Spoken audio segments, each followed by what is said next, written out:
And I'd like to call today's Emergency Fire Cost Committee meeting to order. This is a hybrid meeting, as is blatantly obvious. For anybody who is phoned in, please keep on mute. Anyone who is here virtually, please stay on mute.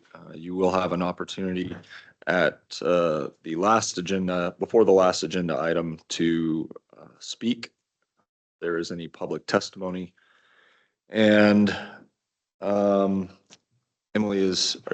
everybody's identified that you need for attendance?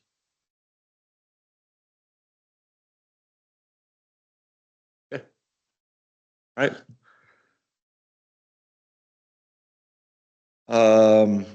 Moving on, meeting materials were emailed to committee members prior to the meeting. Had an opportunity to look them over. And all meeting materials will be available to the public on the Board of Forestry website under Committees and Emergency Fire Costs Committee. We will get those loaded up to the website as soon as we can after we've pulled everything together. As for chair comments today, before we really get into the agenda, I really don't have any. I think the thing that is this committee and myself are involved in still center around the fire funding and the legislation for that. But that proposal was released and brought forward to committee, and it's going to work its way through the public process. Okay, we'll close agenda item number 1 and move to agenda item number 2, which is approval of the minutes of the January 7th, 2025 meeting. Can I get a motion to approve the minute? Mr. Chair, I move to approve the January 7th, 2025 minutes of the Emergency Fire Cost Committee as presented. Thank you, Catherine. Do we have a second? Seconds. Thank you. All those in favor of approving the minutes of the January 7th, 2025 meeting, respond with aye. Aye. There are no opposed. Motion carries. Moving to agenda item number 3, the financial status of our Oregon Forest Land Protection Fund. Ms. Hobbs, can you please provide the financial report? Certainly. Good morning, Lorna Hobbs, EFCC Finance Coordinator. My report today covers the Oregon Forest Land Protection Fund's actual revenue and expenditures through January 31st, 2025, and projected revenues and expenditures through the end of the fiscal year. The beginning balance on July 1st, 2024 was $10,811,138. Under revenues for fiscal year 2025, to date, total assessment revenue received is $8,670,833. Harvest tax revenues received as of January 31st total $941,879. This reflects 2 of the 4 quarterly payments expected. Interest received to date is $159,233. The interest rate dropped to 4.85% on November 29th, 2024, and again to 4.7% on January 8th. Total revenue received as of January 31st was $9,771,945, and the estimated total revenue for fiscal year 2025 is $11,812,083. Under expenditures for fiscal year 25, the estimated payroll and operating expenses remain at $185,000. Item number 2 on the report is the payment of $3 million for the fund's contribution to fire season 2024 severity costs. That was made in November of 2024. Under the fire season 2024 draft claims, the current estimated net claim total is at $130,490,000.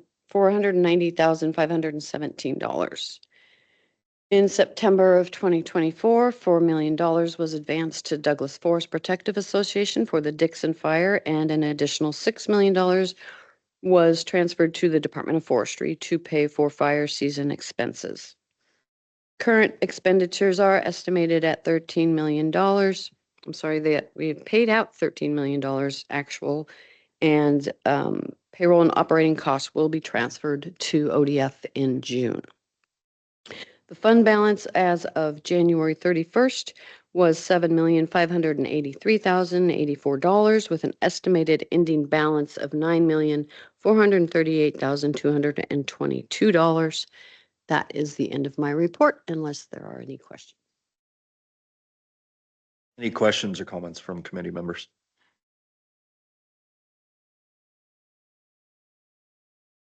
Okay, hearing none. Thank you, Lorna. That is a good report. I appreciate how thorough you are. Thank you. Let's move to agenda item number 4, determining the unencumbered balance of the Oregon Forest Land Protection Fund as of February 16th, 2025. Nancy, the floor is yours for an update and recommendation. Good morning. I'm Nancy Hirsch. I'm the Emergency Fire Cost Committee Administrator. This is a standard February 16th item offered here at the March 4th meeting. In Oregon Revised Statute 477.760, it requires the Emergency Fire Cost Committee to determine if the unencumbered balance of the Oregon Forest Land Protection Fund as of February 16th exceeds the reserve base of $22.5 million. So consistent with the requirement in statute, the EFCC meets and determines that unencumbered balance. Also consistent with Oregon Administrative Rule 629-1650200, the unencumbered fund balance has been calculated in the handout prepared for you. The cash balance on February 16th, which is a different date than Lorna was just talking about, was $8,027,417.32.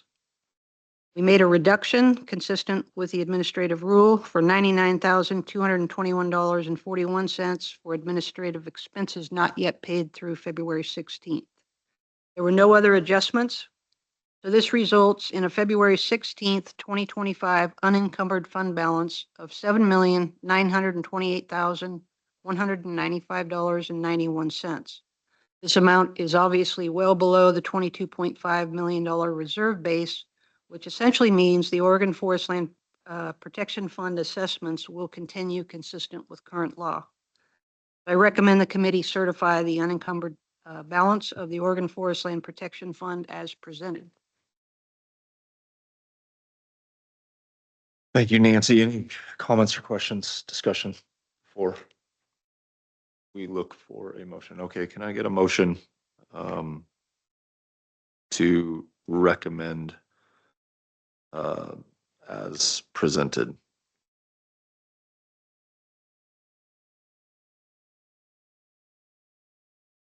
We're all looking at each other here, but to remind, the recommendation that Nancy provided was the committee certify to the unencumbered balance of the Oregon Forest Land Protection Fund as presented, which I think is a fair motion.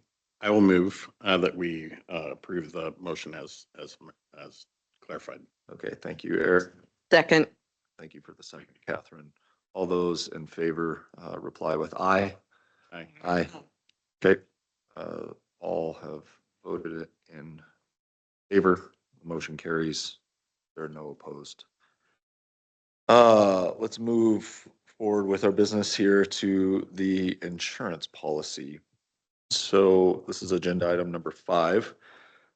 Consistent with ORS 477.775, we need to quickly touch base on this topic today.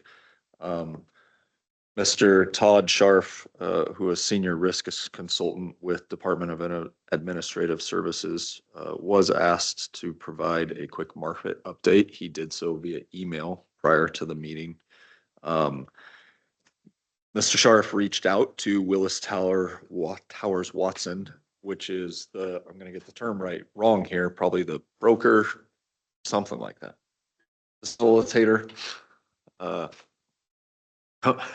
organization, that, pays attention to the market, and was the one who really facilitated the previous relationship with the Lloyd's of London, to help develop that insurance policy. The reason that we're touching base on this is, as I said, there is statute that says that the EFCC needs to make a review and make a recommendation to the state forester annually. So, moving on, Mr. Sharf reached out to Willis Towers Watson, and to summarize his response, it is that the insurance policy as we knew it no longer exists, which is a risk we understood when we took the vote. Other programs in the alternate risk markets do exist, but it would look fundamentally different than what was historically offered. And if we are interested in pursuing some kind of insurance, I'm going to use air quotes around some kind, because it's very unknown. It would take a year plus to engage and develop such a product. I will say, at a broader look of the insurance market when it comes to property risk, which this was historically lumped into, that market continues to experience incredible losses.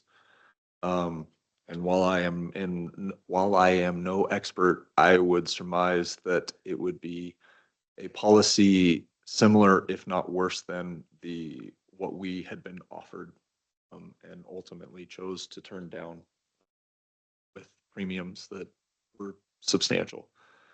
As somewhat of a side anecdote, had we chosen to do it and had it last year, at $130 million net, it would have been a win. But, at some point that policy became so backbreakingly expensive that it was not a prudent measure and that was ultimately the choice of this committee, for landowner dollars, and our recommendation to the state forester was to discontinue that. So, this being a decision item, it's my recommendation to not pursue an insurance policy given the fire funding.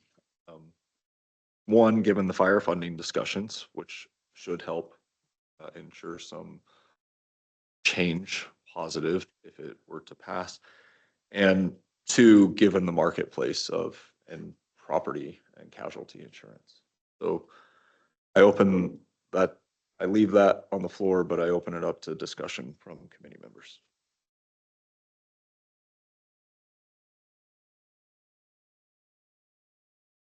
Anything?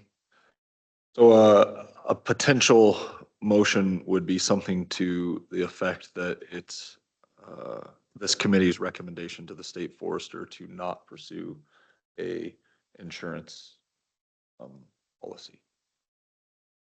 Mr. Chair, I move that the Emergency Fire Cost Committee recommend to the state forester to not pursue an insurance policy at this point in time.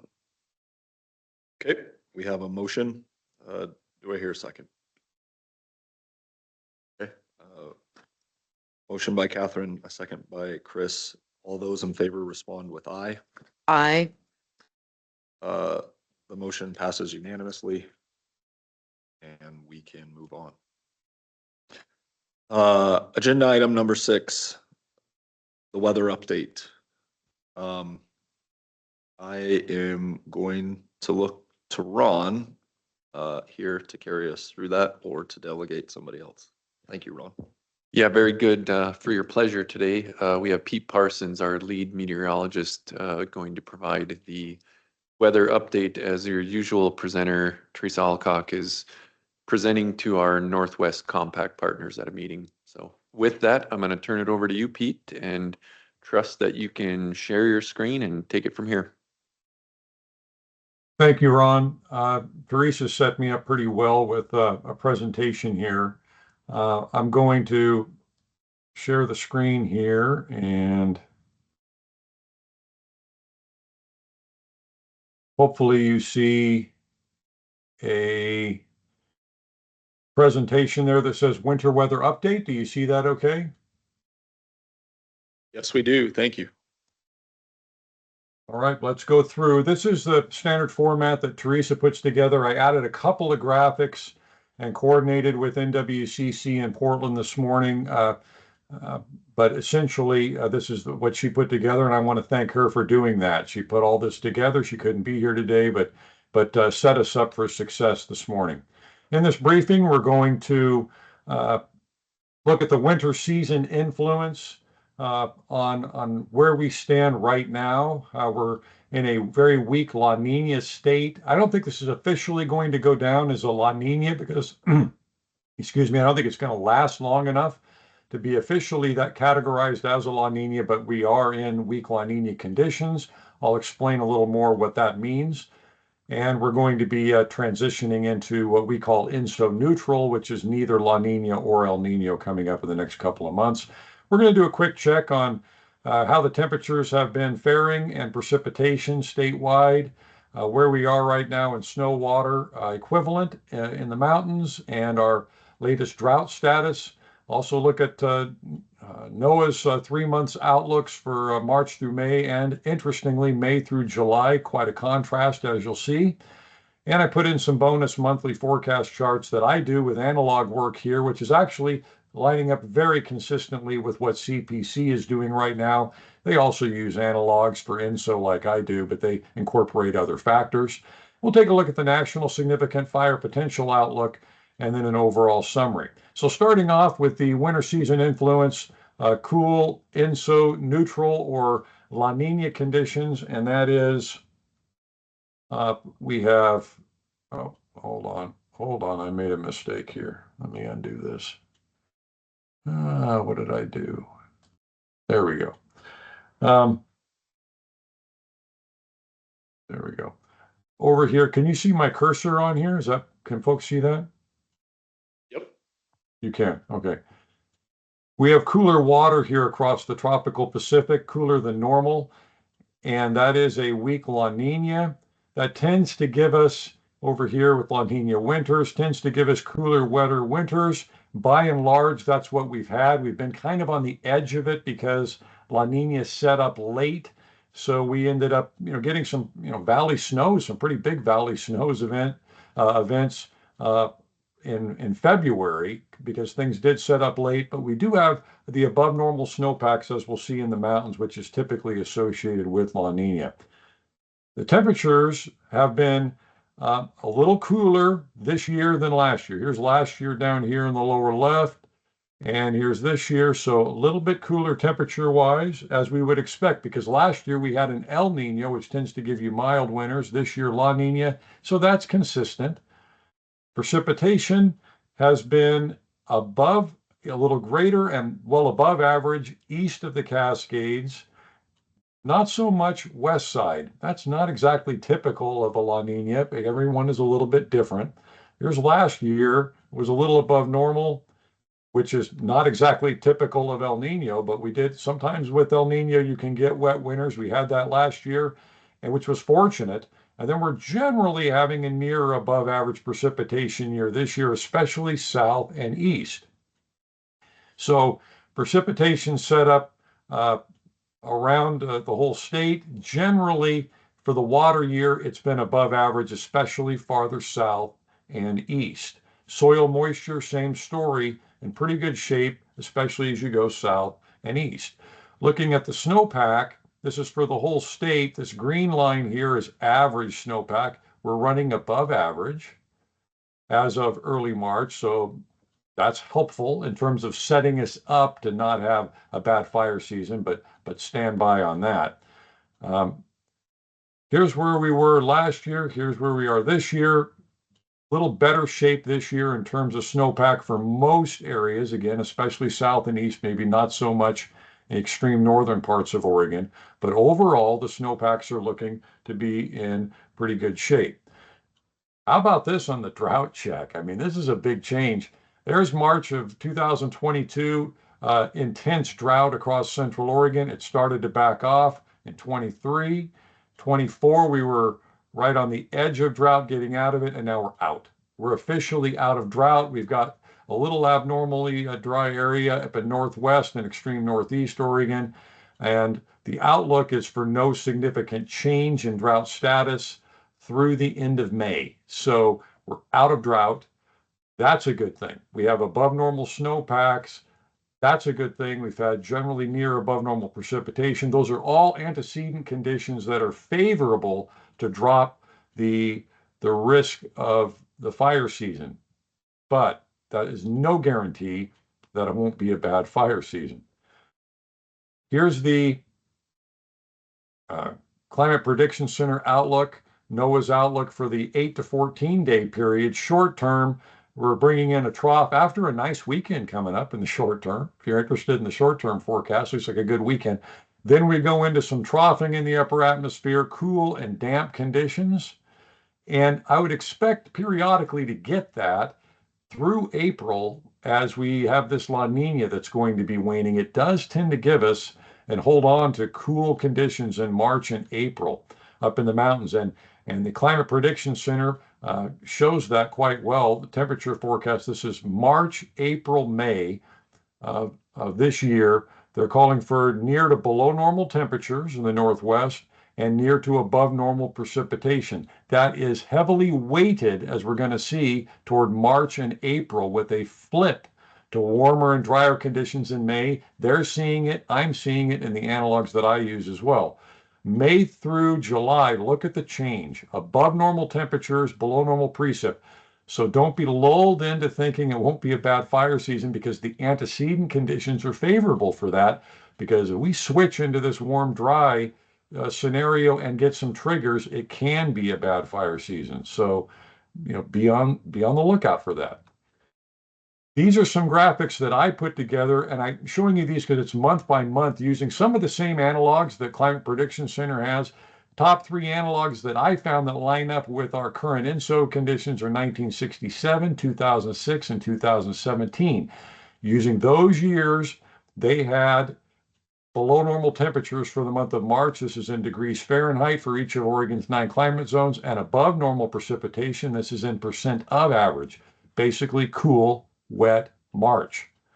Very consistent with what CPC is calling for. April, same thing, cool, damp.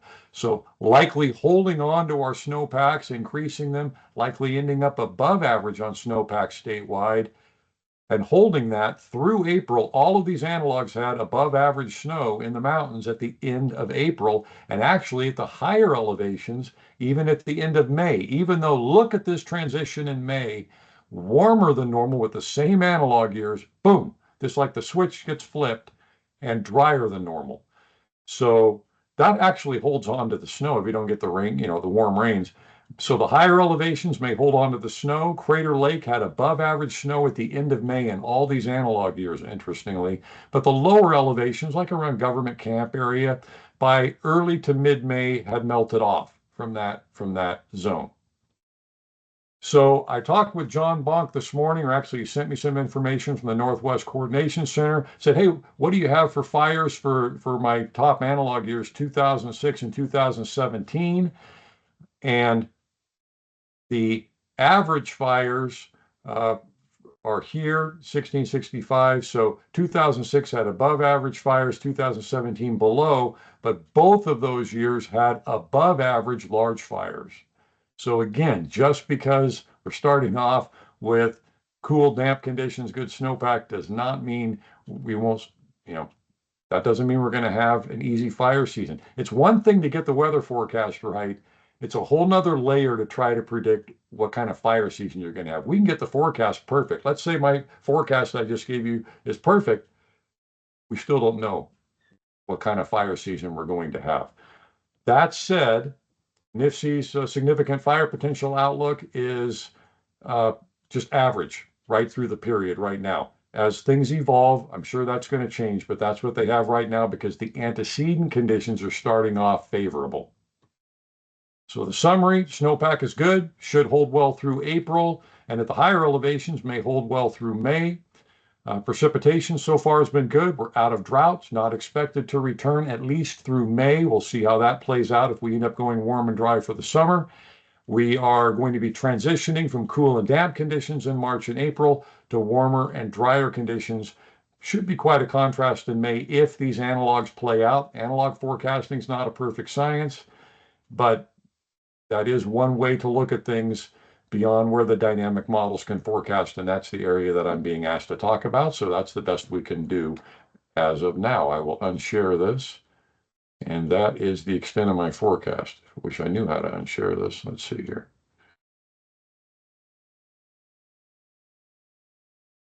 Oh, there we go. Any questions? No, very thorough report and one that we appreciate this time of year because it's an important reminder. I know my travels here were very wet, but we have a fire season in this state every year, and the analogs, I always appreciate those. I was trying to remember, for 17, there is some fire that gave me PTSD, but I can't, I believe it's Horse Prairie. That was a doozy. Yeah, it's Horse Prairie, because Douglas District only has major fires on the odd years, excluding Archie Creek.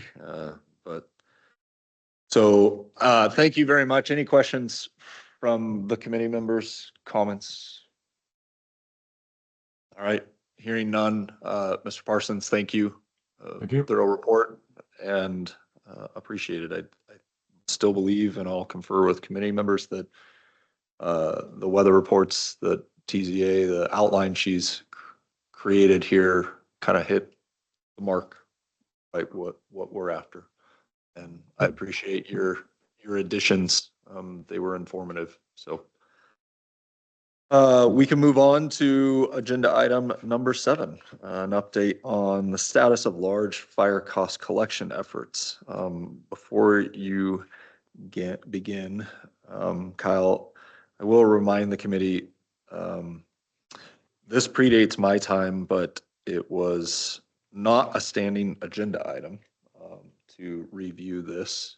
And the committee asked for it to become a standing agenda item because we recognize the importance of following the laws and recovering those costs pursuant to the law. So we appreciate you being here, and I'm always encouraged by the good work that you guys do and the significant focus that this is getting. So Kyle, the floor is yours. Yeah, thanks for having me again. Kyle Nairns, the cost recovery specialist for Oregon Department of Forestry. So one new addition you'll notice in the packet that was a suggestion from Nancy that we chatted about was just an inclusion of the cover page. So it kind of speaks to why some of these fires are in the report, what's included in there, and also what's not, and then a description for each section of kind of what's included in there. So probably have a chance to review it, but let me know if you guys have any feedback on that, if there's things to help clarify or whatnot that would make it easier. But hopefully for, as new committee members come on, and even the public who gets a chance to look at this as well, can help inform why things are in this report, and why things are not included sometimes. So take a look at that, but we'll jump right in. So first section there on the actual spreadsheet report. So that's the current active claims that we've got demanded out currently. One new addition from the last report. So the Slater fire, we did get the demand for that. That went out just a little bit ago. And for folks' memory, that one, it was a fire that actually originated in California in 2020 during that whole same firestorm event, but eventually did spread and threaten into parts of southern Oregon there. So just our portions of the costs included in that fire for the piece that we helped manage at just under 1.9 million. So, but other than that, no other changes to new demands for that report. But there are some here nearing completion, some of the rest of those final 2020 fires that we're working on, mostly just compiling documentation on some of the ones that we're going to be pursuing cost recovery on, as they're lots of documents and big numbers to deal with. So I want to make sure we're in a good spot there.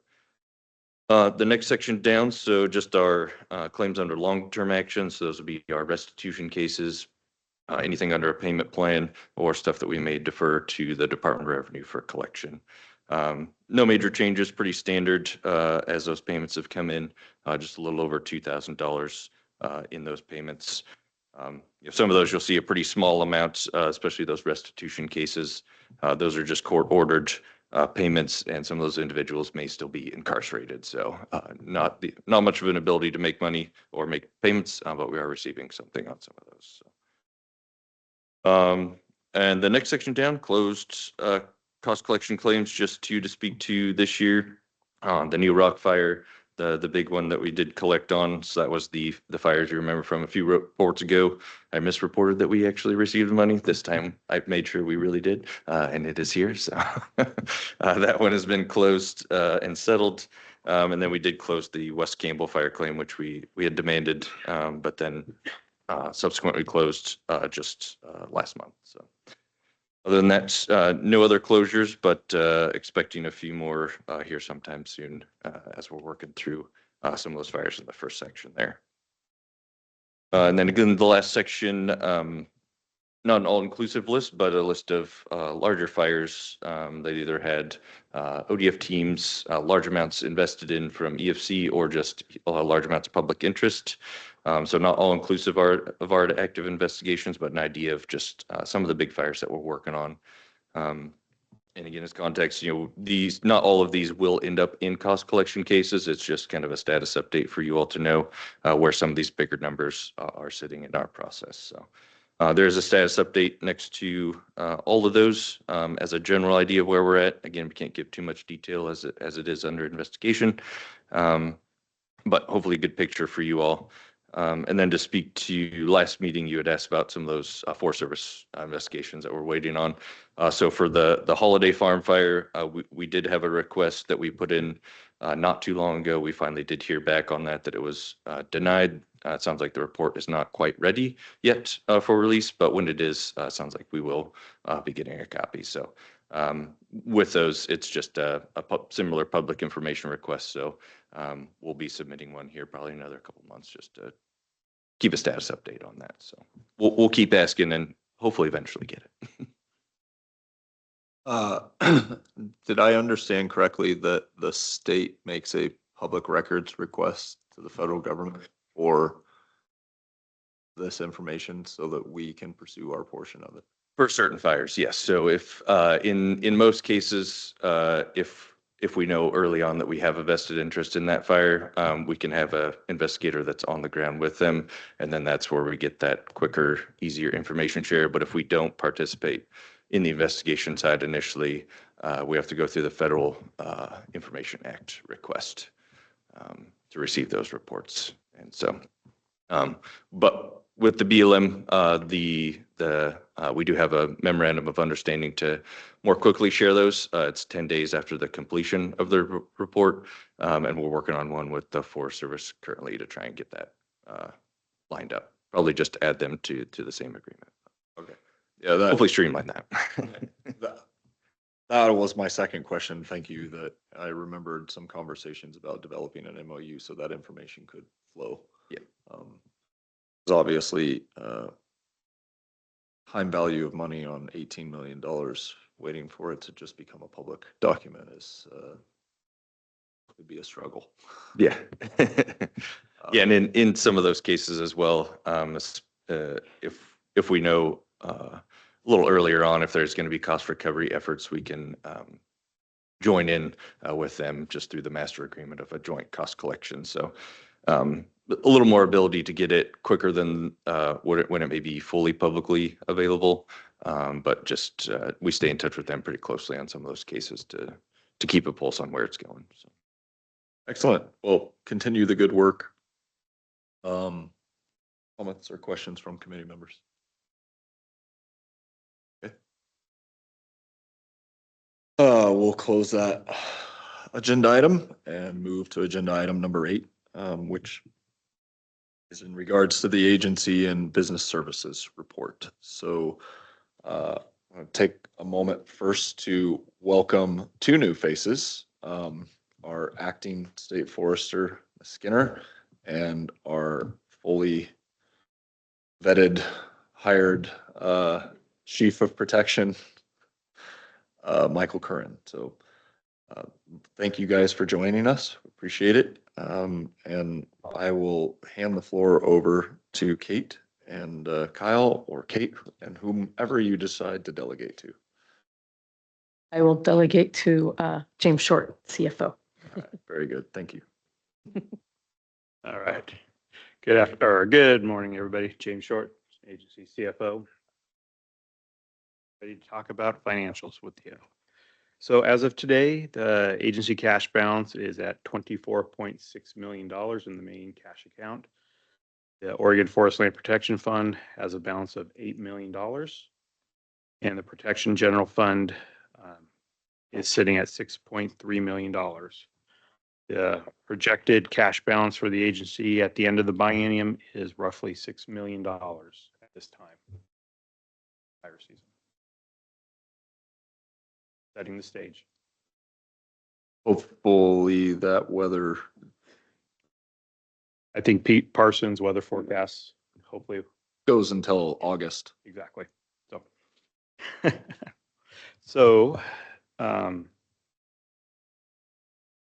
agency has entered into some cash and cash flow management measures to help maybe to prolong that piece, to grow that balance, to give a little bit more cushion for the agency as we go into the fire season, from holding positions open, limiting S&S expenditures, to limiting travel, et cetera. Just some good business best practices to fiscal responsibility through all program, from State Forest Division to Forest Resources, Agency Administration, and Protection Program. So we started March 1st, but most State Forest has been actually working at this now for a few months. It's the fall, so we will see the first real outcome here at the when March closes, and we'll see. Hopefully it's working for the agency and go that route. We've been, I won't steal any of Tracy's message, but he's been working really hard to get some cost estimates and billings reconciled with the BLM to bring some cash back into the agency from the 2022 fire season.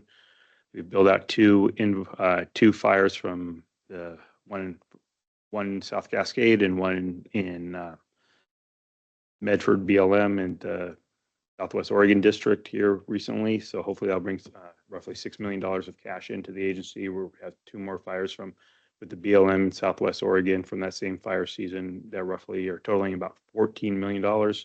We should have into the cost share negotiations done in the next few months on those also. So looking, yes. James, at this point in the biennium, what is the average amount that the department has on hand going into fire season? You said you had 6 million and you're taking cost-cutting measures, so I'm wondering what the usual amount is. At this time in the biennium, it's roughly about $20 million. Did you say 20? 20 million. Sorry, 20 million. And we're looking for our federal partners to pay us at this time using the Hopi word, hoping that they'll pay us. Yes, the hoping method is very positive. Yes. Thank you. Yeah. So shift gears to that hoping method. We did settle the insurance payment from the 2022 fire season. The right fire season, right? 2022. 2022 fire season insurance payment. 2021. 2021, sorry. Okay. $2.8 million. And we did. So hopefully we will receive that revenue in the next few months coming into the agency. So that's great work between ODF, EFCC, and the partnership with the insurance agents and the group there.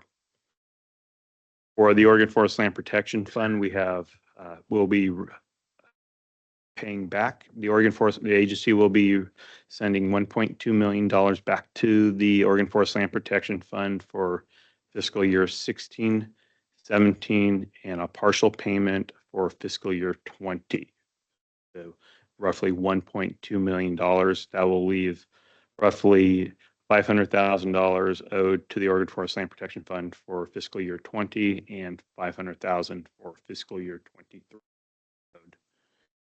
We're working, those are just estimates right now, but we'll get those more down to the pennies. They're along well. My accountant is working through those right now. That will be presented to Nancy here this week. So other than that, that's in a report without any other questions. Any questions?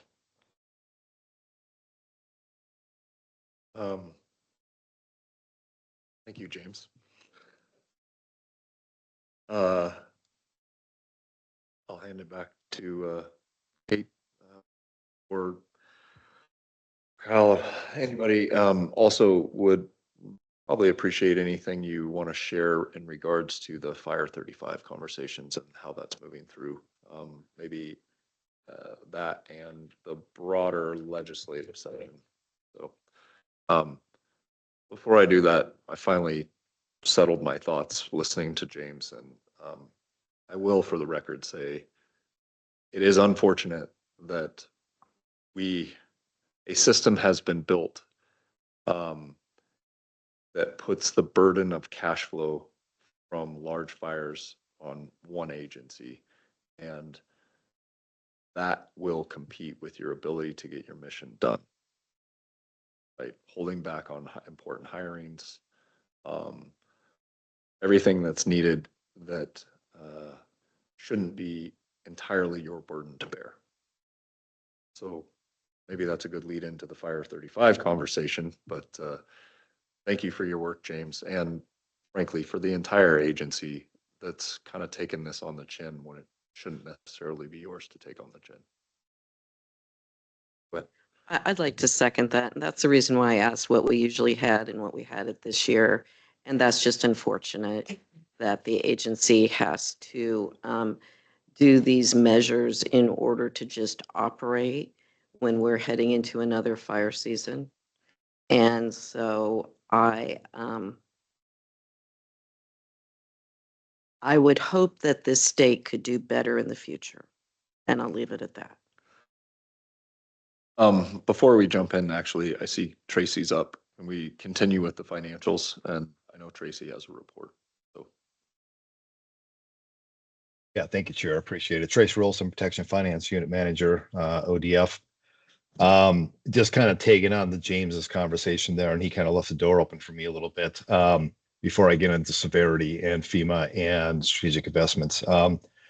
So James had mentioned from previous cost shares that are have been reconciled, and we continue to work with our federal counterparts to get fires passed prior to last season reconciled and completed in a timely fashion. But focusing in on last year, Lane 1 fire in South Cascade and Battle Mountain in Northeast, those are our primary focuses to get those cost shares reconciled here before the end of the fiscal year.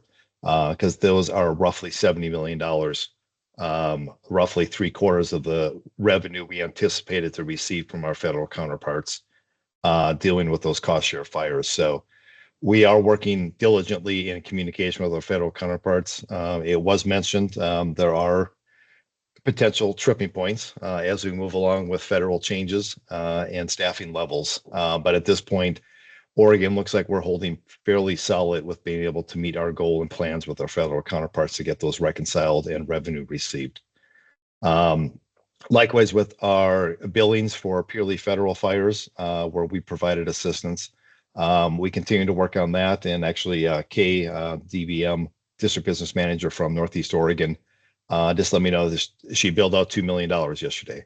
So we continue that process also of getting our big ticket items out the door as fast as we can and reconciled to try to get revenue in from our federal counterparts. So continue work and effort as we move along. I will share my screen here and talk about severity first. And all of you received these documents in your packet. Not much change on the severity side of the shop. We're still anticipating a projected balance of approximately $1 million going into this spring. Those dollars will not carry over past June 30th due to new biennium starting. So at that point, then we'll have a fresh allocation of $10 million plus to work with for the fire season after June 30th. As has been the case for a while, again, the OFLPF contribution is at $3 million based on our current expenditures that we're showing within the severity side. I don't anticipate much change on the severity. Right now, we're just doing a few auditing corrections and a few final billings that are coming in, but nothing that'll sway our projections that much going into this spring. On the FEMA side of things, the document you received shows a breakout of all the fires that we have in public assistance or in FMAG for FEMA collection. I'll scroll down here to the actual bottom line that we're looking at. And if I can get my cursor over, there we go. So some residual stuff towards previous years that we're working through, primarily just administrative claims. We have to wait for claims to be fully finished before we can submit our final administrative costs for reimbursement also. So small dollar amounts we're talking about there. All the 2020 are now in to OEM for their review and FEMA's review on obligations. So about $1.4 million we're waiting on from the 2020 fire season to be completed through the claim process. And then 2023 was Golden Fire in Klamath Lake, and we've submitted most of that package. A little bit of work to finish up to submit $1 million roughly. But a large chunk of that fire season has been sent in for review for a claim by FEMA. Then we'll move on to the last fire season. We're talking roughly, I'll just say $70 million roughly of claims that we're projecting. We're in conversations with OEM and with FEMA with the public assistance portion of this as that presidential declaration came through. We are only collecting 75% of costs because the threshold out in those areas where these fires occurred did not meet the threshold for a 90% or more collection level, as we saw with the 2020 fires. But with that said, even at 75%, because we went to a public assistance with some of our fires, we're able to expand our scope and scale a little bit because we can include some additional residual fires that may not have been part of the original FMAG process, but fall in counties where those fires occurred. And we're working with, as I said, with FEMA and OEM and with districts to make sure everybody is clear on what that will look like going forward for that claim submission. In the end, based off our estimates, we're anticipating approximately $6 or $7 million more that we can collect going through public assistance process.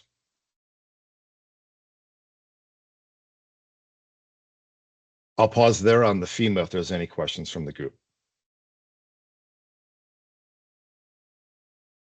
No questions. Please continue. All right. And the last piece here I'm going to cover is our strategic investment fund.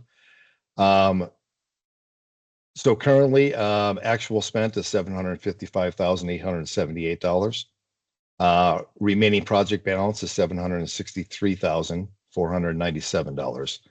As of last EFCC meeting, there are no undistributed funds as those were allocated to an additional project in the current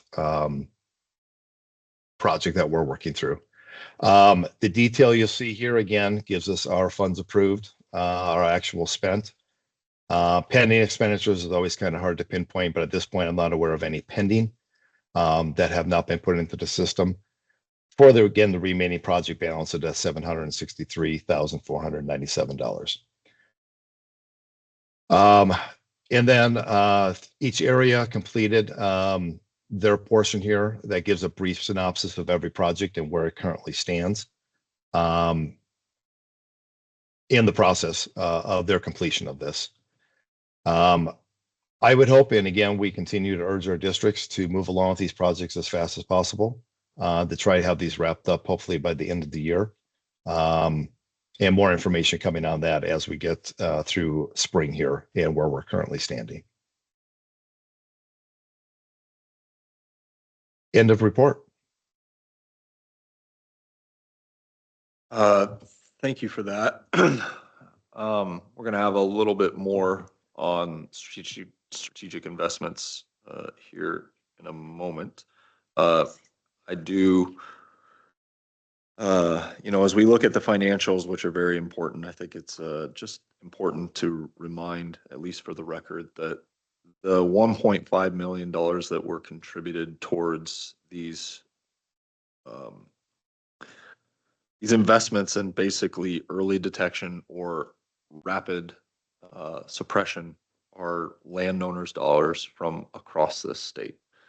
And this comes to mind somewhat just as a recognition in the Fire 35 conversations of the contributions that Oregon landowners have made for a very, very long time towards Oregon's fire protection system.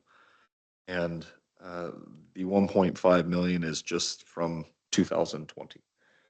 There have been other strategic investments that have been made over the years. It would be interesting to see what the grand total of that is at some point. Another 1.5. So roughly $3 million in total since 2013. Since fire season 16, right? So in 8 years, Oregon landowners' contributions have put forward $3 million towards some very important contributions to the entire system. And good work by this committee identifying and supporting those. So I'll close my statements there. Catherine, you had a statement. Yes, I would like to compliment Tracy and his team on their great work on tracking and maintaining the records to try to get the departments in Oregon's money back on these fires, and the continuous work it takes to track each individual fire and the accounting that goes with that. I know you probably back up your spreadsheets on a hourly basis, and I appreciate all of that work. And I especially would like to reiterate what the chair just said about the $3 million of landowner money on early detection work. And just to put that in perspective, that's now half of what the department has on hand for the rest of the biennium. That wasn't landowner money. So that's a chunk of change. And we're happy to contribute, but we also believe that everybody needs to do their part. One quick question for any ODF that want to take it. With the disruption that the federal government and federal agencies are experiencing right now, have you had any indications that payments or our interactions, and what really started my thought on this was what Kyle's dealing with in terms of recovering costs? Anything to state with that? I don't know Chair, if I I have could- it. Go for it, Tracy. All right, thanks. Yeah, Chair, I appreciate that. And again, Tracy, Protection Finance Unit Manager here. So I've had a lot of contact with my federal counterparts financially on the federal side. And I know Washington has gone through, they lost a financial person on the BLM side. And they have given notice to Washington that at this time, they'll be unable to perform cost share reconciliations with them until they figure out their staffing level and the path forward. We have not received that on our Oregon side. As I stated, everything is moving forward. But I would say on the record that there is a little bit of a slowdown, just because of uncertainty on the federal side, and the amount that can be processed through folks at one time. What that looks like grand scheme, I'm not sure.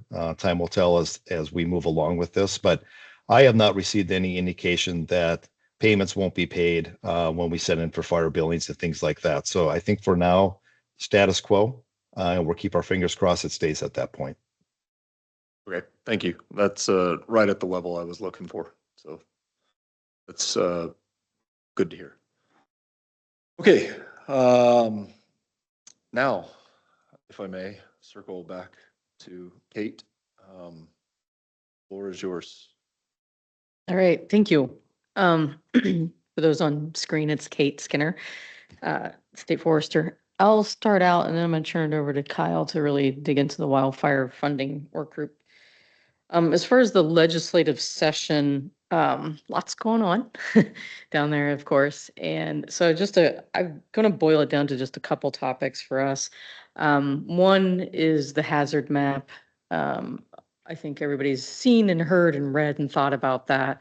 So there's discussions happening about the map being pulled out of 762. A lot of different things on the floor right now. So that discussion's continuing. I don't see a conclusion to it anytime soon, but I think we have an indication of that map, hazard map being taken out. And from our perspective, we were asked to do the work with OSU and others, and we did that work. Everybody did a great job on it. A couple years of folks' lives on that map. And so we're handing it over to legislature's decision at this point. So moving on from that. I think the other one that's caught everybody a little bit, I don't want to say off guard, but was Senate Bill 1051, which changes the hiring process for the state forester to being selected by the governor and appointed by the Senate. So that's out there as well. I did want to say we're in a new territory on this, and we're going to see some parallel processes. The board is also going to start in April on their hiring process because they don't want to get to the end of the legislative session and either Senate Bill 1051 doesn't pass through, and then they're starting a hiring process in July. So we're in an uncharted territory of two processes moving simultaneously. So we'll see how that all plays out and how the board, but I think April, the board is really going to start taking public comment on what they would like to see, the public would like to see from the next state forester and kick off that discussion there. So I think the other one, before I turn it over, is just next week is our Ways and Means for the budget discussion. So we'll be downtown on the 10th and 11th for those presentations, and then a third day for public comment period.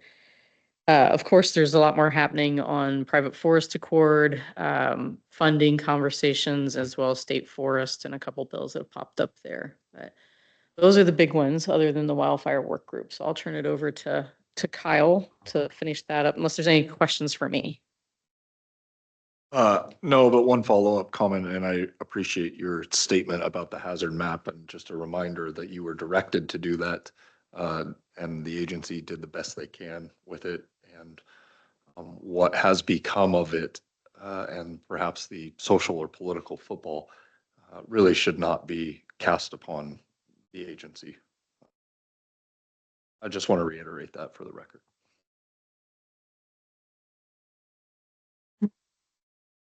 Thank you, State Forester Skinner, Chair Gerelts. For the record, Kyle Williams, Deputy Director of Fire Operations here at ODF. Give you a little bit more on legislative session and then speak to the fire funding work group that folks have mentioned a few times already. So as Kate mentioned, it has been busy down at the Capitol already to this point, and I would say that it still hasn't really even gone into the next gear of the process. There have been 3,317 bills introduced this session, which is a new high water mark for the Oregon legislature. And as a result of that, it's sort of gummed up the works because there's a lot of fiscal analysis that has to happen. There's a lot of drafting that has to happen, and it's really strained the capacity of the support functions in the building to keep that moving. And so We haven't really seen the rapid pace that we would expect, but there's a couple dates that are coming in the windshield that I think are going to start compressing the timeline on us and really ramp things up. March 21st is the first chamber posting deadline, so a bill has to be posted for a work session by March 21st in order to continue its lifespan. And then it has to have had a public hearing by April 9th in order to continue its way down the path of the session. And so we'll see a winnowing of bills here pretty soon, and we'll also see schedules getting really busy. We have a few bills that the agency's tracking that are related to our business that I wanted to make sure folks have awareness around. HB 2817. That's some housekeeping that the agency asked for related to eliminating closure of forest land by permit. It created a bunch of confusion and frankly difficulties in communication for the public and our districts. And so we want to try and streamline. We've got other tools that we can enforce that get to the same thing. That's going well. Passed out of committee unanimously and heads down to the House floor on Tuesday, I guess today. House Bill 2819. That is some additional enforcement authority for our certified staff in relation to being able to write citations for someone that's illegally burning. That had an interesting initial hearing. We worked with the member on the Judiciary Committee that had some concerns. That person actually brought an amendment that helped them get clarity, and now it's back moving again. Scheduled for a work session yesterday, or was scheduled yesterday for a work session.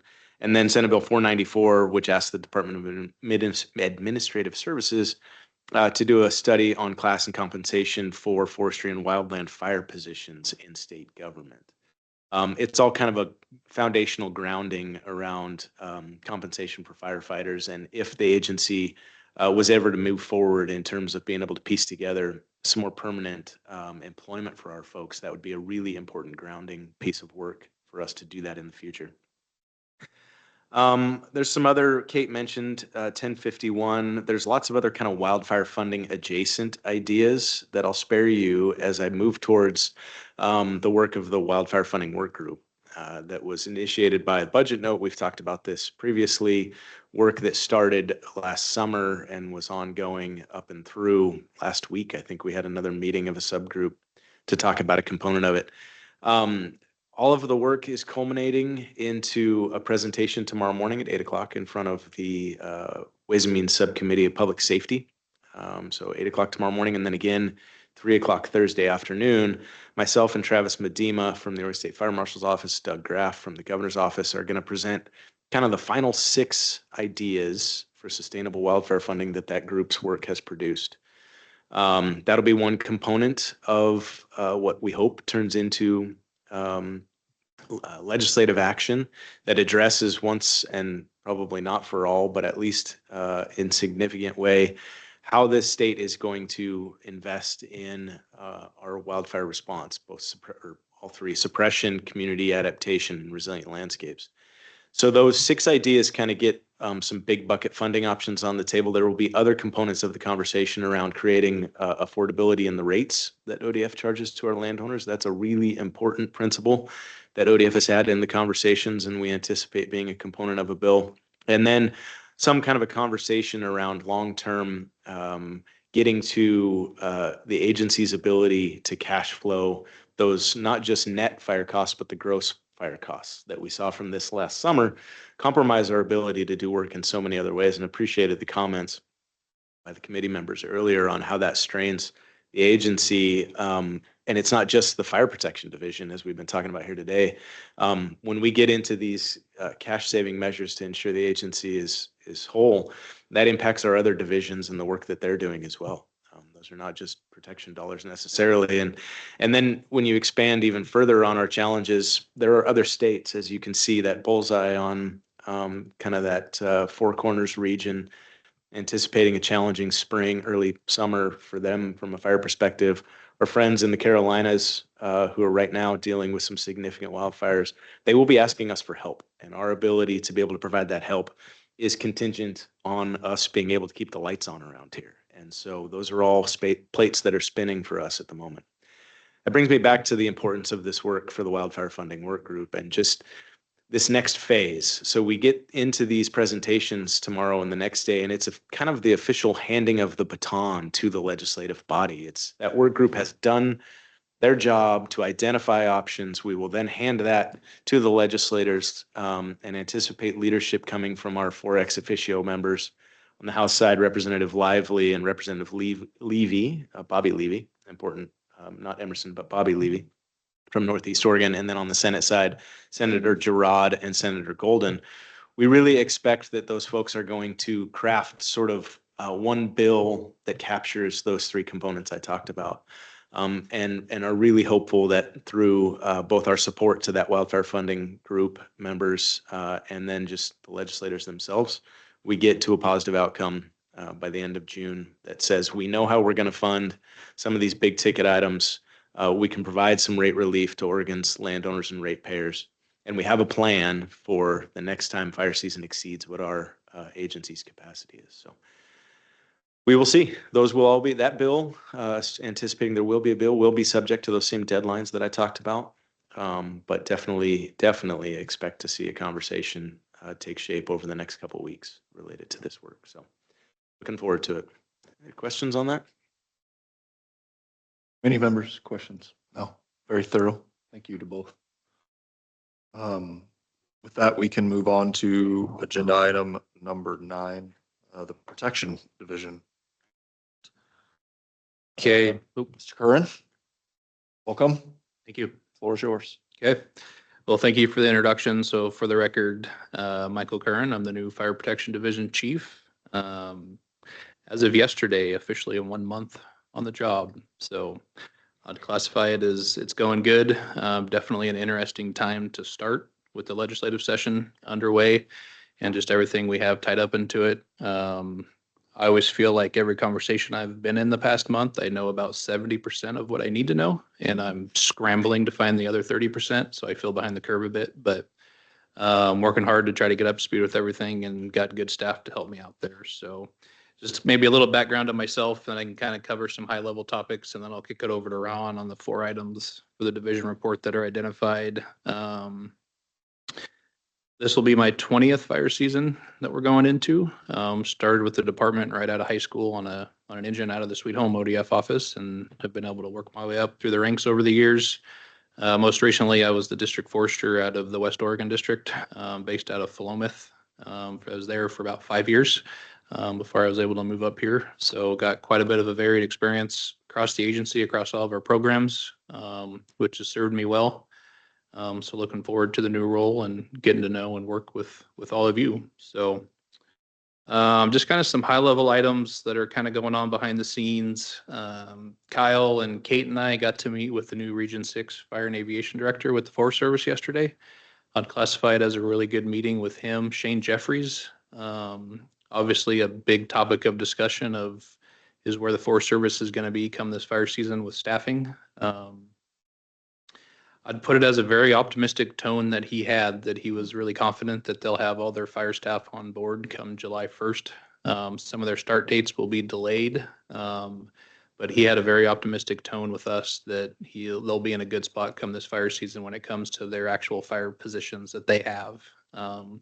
The unknowns that they're working through right now is really kind of the militia model that we employ, right, is the non-fire positions, but hold fire quals that, are a supply unit leader on an incident management team or just provide local support at the local forest or district level. There's a lot of dust that needs to settle there, and there will be some impacts there. But when it comes to actual fire positions, he was actually feeling really good going into this summer. So we'll be in constant communication with him moving forward. A constant question that we're always getting is, what are we going to do to resolve some of the federal hiring issues that they're having right now with the staffing changes? And I'd classify it as we get a bit of information in the morning and it completely changes in the afternoon, that it's really hard to plan around that.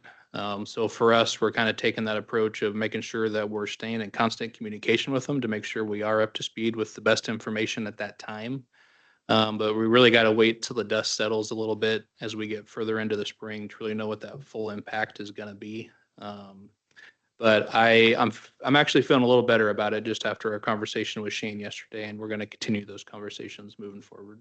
So a lot of good work is going on behind the scenes with the purchase of our new multi-mission aircraft. Looking at doing a bond sale this month, I believe. James left. The plan was to sell bonds this month so we can move forward with the purchase of the plane and all the components that come with it. Won't be operational this fire season by any means, but the goal is that it'll be in place by next spring and operational for fire season 26. So there's a lot of good work going on behind the scenes, and we can talk about that project for a while, but just know that that's moving forward, and we fully expect to be able to purchase a plane with the bond sale we have this month here shortly. So our IMT training is coming up 2 weeks from now over in Seaside. Critical training for our IMT staff. We weren't able to meet for a few years there post-COVID that we've been able to the last couple of years. So it's been good to get all the same folks in the same room from our incident management teams and just get them training and prep for the upcoming season. So we'll be in Seaside for 3 days for that, which will be good. Staff are working really hard behind the scenes, just working for fire season prep. I think one of the good things too with that work is we're trying to bolster our state-to-state agreements. And I would say time is of the essence with that, just from the standpoint of some of the unknowns around the federal hiring and just where they'll be at staffing wise.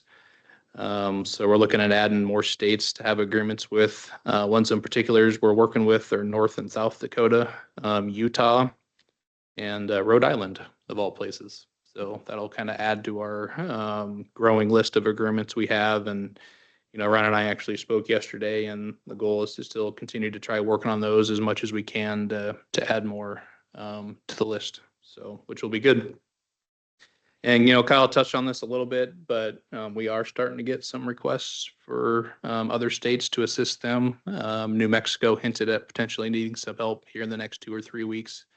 Their fire season is starting to get off the ground, and then South Carolina declared a state of emergency to their fire load picking up, and North Carolina is as well. So we're just actually waiting on an official order for potential staff to be able to go to North Carolina to help out, and we're working closely with the governor's office to make sure just eyes wide open as we send folks, because that's something we've got to front the cost for up front before we can get reimbursed later on. But critical training for our staff, especially in just different fuel types and environment, which will be good, and to just kind of help repay the effort that they helped us with last summer.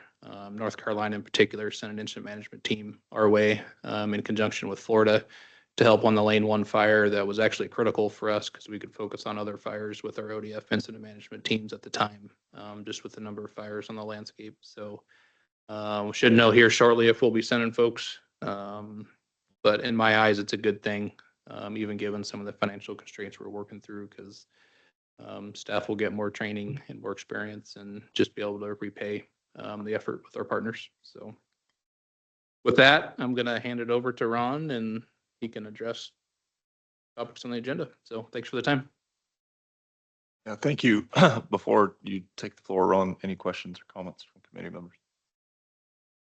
Welcome aboard. Ron? Right. Good morning, Chair Grelt, and all of the members of the EFCC in person. Nice to see you all.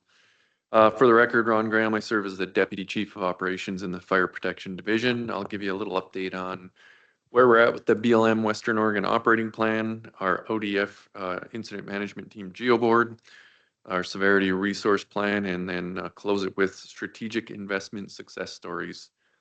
On the BLM front, since we spoke last time, the annual after action review was conducted between the BLM, ODF, and the associations.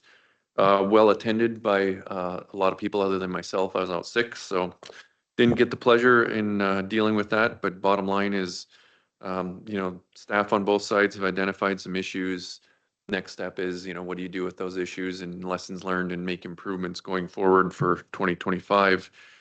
We do have a change in staffing on the BLM side that we'll deal with, as long-term Representative Richard Parrish has taken a detail back to the Spokane area as a field manager.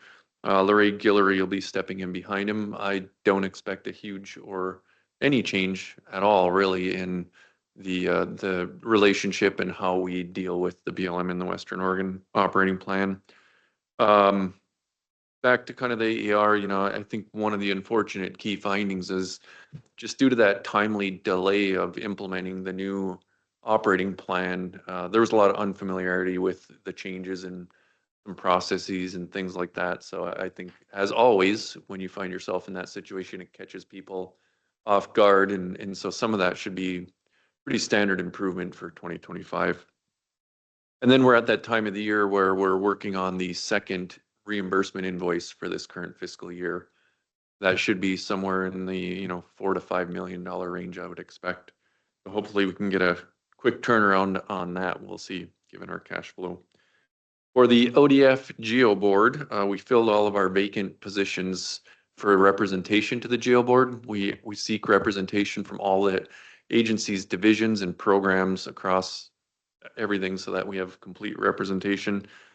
Just due to the promotions, retirements, other personnel actions, we had a lot of turnover in the Geo Board. We filled those spots.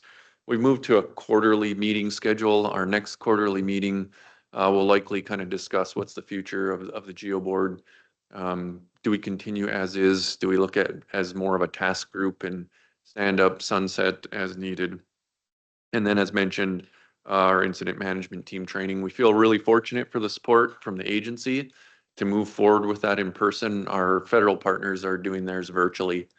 And while that checks a box and gets some information sharing, going into these busy times with incident management teams and oftentimes new members or new incident commanders or both, it's really critical to get that team building going, and in person does it like nothing else. Severity Resource Plan. You heard from Tracy Rolson, the budget. It's great that we have a little carryover money. If that unfortunate forecast isn't in our favor as it could be, it's really critical to have those funds to carry over and be able to bring some call when needed resources in prior to the new fiscal setting up. So that'll be well appreciated if we need to go there. We're probably looking at fairly similar resource complement, and Neil Loggle, our state aviation managers in the room, if you have any specific questions. But given the budget where we're at and the timing until the new biennium and any potential changes, we're going down a very similar path for the resources that we have and have been pursuing those contract renewals accordingly. And that's moving along pretty well. We talked a little bit about federal impacts, and I guess we'll see what happens there. A lot of the concerns we have is just the cost outpacing our budget and our funding. A lot of that's due to continually changing federal regulations, both from the Forest Service and the FAA, as well as just the resource pool and the demand for those resources globally now. And then I would say also a cause for concern for us is, our management capacity since the program has grown, whether it's personnel to help manage the program and the contracts, or infrastructure to support our needs. That's a big area of concern for us. And last but not least, as far as area concerns, technology and the advancing world of aviation technology. We need people that can specialize in night operations, unmanned aircraft systems, et cetera, to keep pace with the technology and be able to employ those technologies for us. And we've seen considerable success in other parts of the country with some of those technologies. And then last but not least, strategic investment success stories. Per the request last meeting, you saw the financials. So, of the current $1.5 million that's been distributed, roughly about half of that spent and completed. So we put together some success stories from some of those, starting with the multi-mission aircraft. And you have that in front of you for the members of the board. And you can see the various highlights and successes, pretty significant. This one is one that's very well trackable, which is nice because we can have some really tangible numbers in how many fires we detect and all that. And of course, unknown what that financial cost exposure is really saving, but good work on being able to catch those fires that we are continually picking up, utilizing that technology, as well as how we've actually advanced that technology even beyond what the strategic investment was. So You can look through that. And then there's a little bit on our approach for the new aircraft. Again, that's not necessarily funded through a strategic investment, but there's some carryover with that new aircraft and utilizing some of the technology that was funded previously with strategic investments. And then we have some information on a few of the projects out in the field as well. The Eastern Oregon side, looking at some of the guard stations, and we've talked a little bit in previous meetings about the success in Bly and Chiloquin and what that has afforded us with staffing and our ability to respond quicker and retain staffing. It's always a challenge to bring in seasonal staffing in a market that has incredibly high housing costs and sometimes a low inventory of places to find for people. And then last but not least, a picture of the Central Oregon District's fire dozer. So this is the before picture as far as the transport. And if you read through what the district's been able to do is get some other funding so that they can transition from this lowboy transported dozer into a piece of equipment that'll be a water tender with a tilt deck. So you get water and a dozer, which has been working really effectively in other districts. And then last but not least, just an update on camera detection as we continue to build out those camera sites. And likewise, we reported on some of the great success, literally standing up cameras, activating them and detecting fires that day. So great success. As we continue to finalize those projects and close those out, we can expand on this success story document and, kind of complete the portfolio for you all, if you will. With that, I'll end my report. And as I mentioned, myself, Neil Loggle, or any of these fine folks to the left and right of me are happy to answer any questions.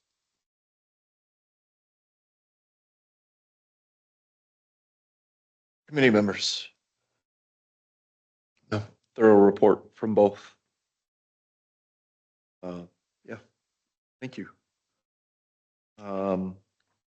I think we can move to the next agenda item, number 10, the administrator report. Nancy, the floor is yours.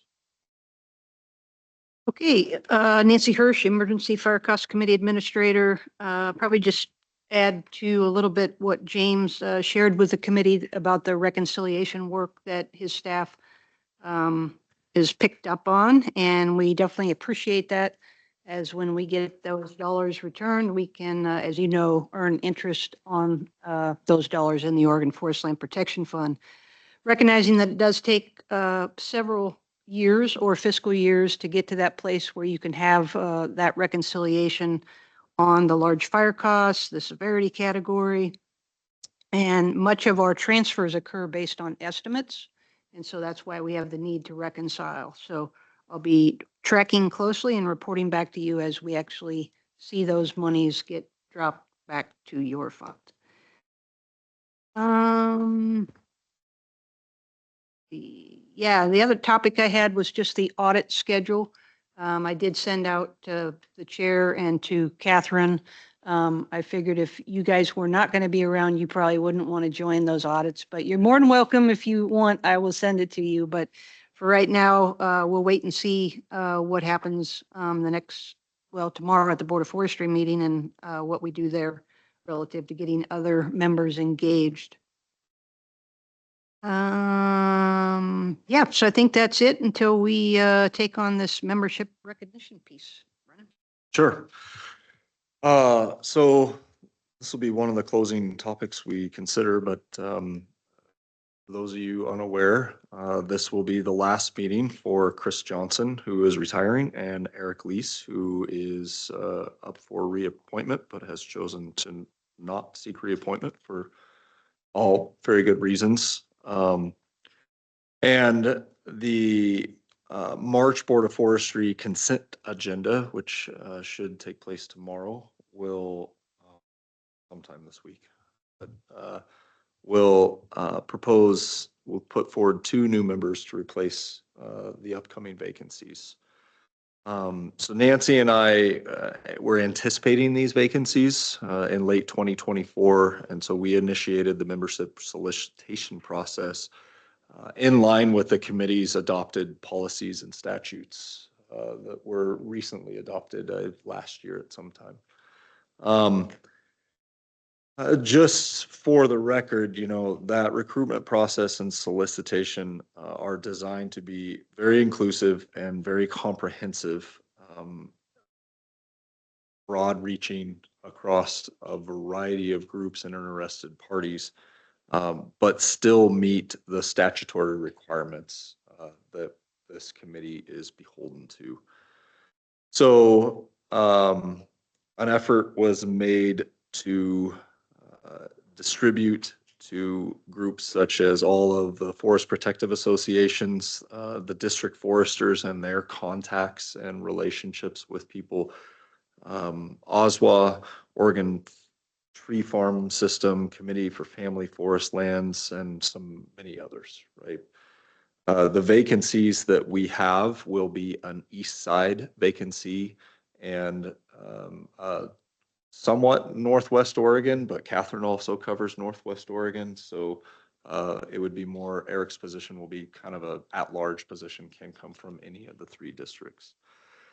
So tomorrow's appointment recommendation will include John Davis, who represents a large landowner in the Eastern Oregon region, and Eric Kranzis, which will be the at-large position. Those 2 individuals be put forward in the agenda. Both those are experienced leaders with extensive experience and on-the-ground firefighting, leadership within organizations, budgeting, finances, and most importantly, a lot of experience with ODF's complete and coordinated system, which I believe will be, it'll be hard to replace you guys and what you have brought, but our 2 candidates that we are moving forward for recommendation, I think will also help maintain the strength of this committee. But yeah.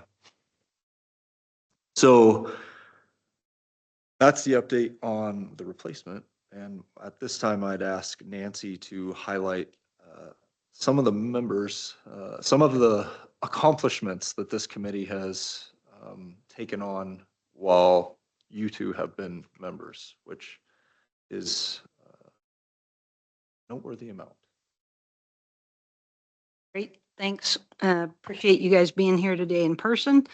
Because recognizing people for their volunteer service is important. And not only volunteer, but you, as Brennan has already stated, you've brought tremendous leadership and dedication and contributions to the state's complete and coordinated system. But I want to highlight some of the policy work that the committee, as you have been contributing to, and just kind of note for the record that it's been really a little more than a decade then since I've seen this level of engagement and leadership in making decisions, policy decisions, since the Wildfire Protection Act was passed in basically 2013. That took a lot of work by this committee back then. So some of the things I want to highlight, one is your decision making around not pursuing the insurance policy reflected fiduciary responsibility, accountability, and as Brennan described earlier, that's a decision that, while may have paid out, was not quite the return on the investment that the committee and the general fund, people of Oregon, had experienced for many, many other decades. Secondly, the furthering the strategic investments, as has been pointed out, $1.5 million. You guys went through a review of those projects that were submitted and took the cream of the crop at the top and ended up with 2 new guard stations, a dispatch center in Southwest Oregon, 6 additional detection cameras, a microwave tower, 3 communication trailers, the grappler dozer that was just shown, and a dispatch web license. And just recently, the final investment into that. And then also finalizing and drafting a new EFCC membership policy. It's not a small thing. I would characterize that perhaps some board members had felt or had some concerns about maybe the process wasn't as transparent. There was always a process, but getting that into an actual policy and having a process and having that be transparent was a great improvement. And then lastly, you all were engaged in the establishment of the new eligibility criteria, the policy that really matches and puts in line really all of our work and the field's work, the association's work, much more in line with today's fire environment. And that one in and of itself was just huge from my perspective. So wanted to point all those out. It is important work that you've been engaged in. We do have a couple items here that I want to present and talk a little bit about each of you. And if you have any comments, I'll offer you the floor. But Chris, you first. As Brennan said, you've represented Eastern Oregon since 2018. I know that in those early days, you trudged across those mountains many, many times to make these in-person meetings. Perhaps the virtual meetings became a nice option, and certainly respect that, as I know you've been a lean leader relative to capacity in your operation that you've run on the east side. Obviously, I've had the fortunate opportunity to work with you, bump into you at several of the Eastern Oregon Association meetings, and have observed your leadership there in many different roles. So I want to thank you for your service broadly for the here with the committee, but also where the rubber meets the road on the front lines at the local level. It's been really great. We have a plaque here for you, and I'll just read it so others can hear it, and then I'll give it back to you. So, Chris, in recognition and appreciation of your 7 years of leadership contributions to the Emergency Fire Costs Committee and Oregon's Complete and Coordinated Fire Protection System. This is from your Emergency Fire Costs Committee friends.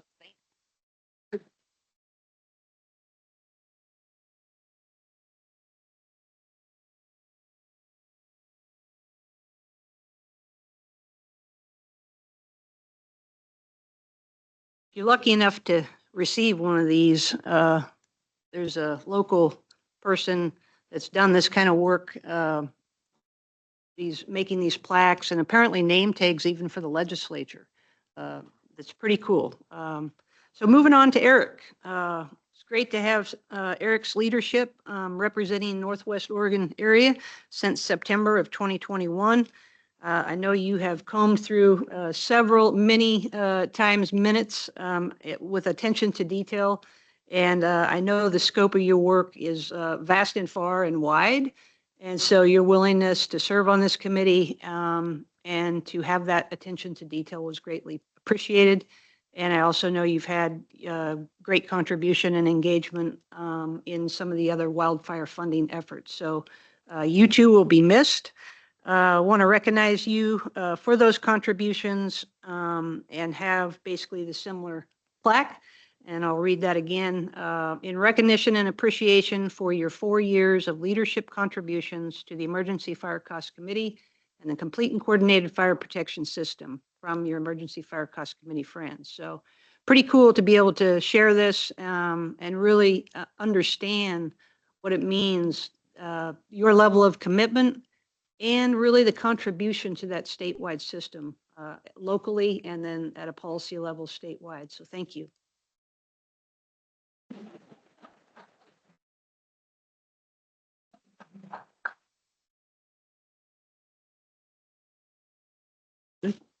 Thank you, gentlemen, for your service sincerely to this committee, to all Oregonians, and to the lands that we strive to protect.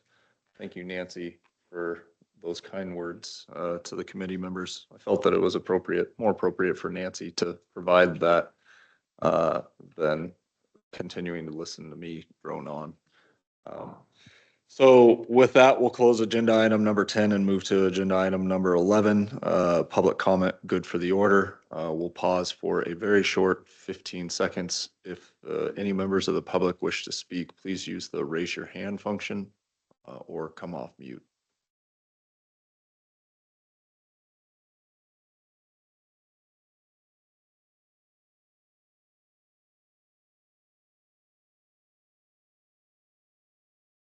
All right, well, that was about 15 seconds in my mind.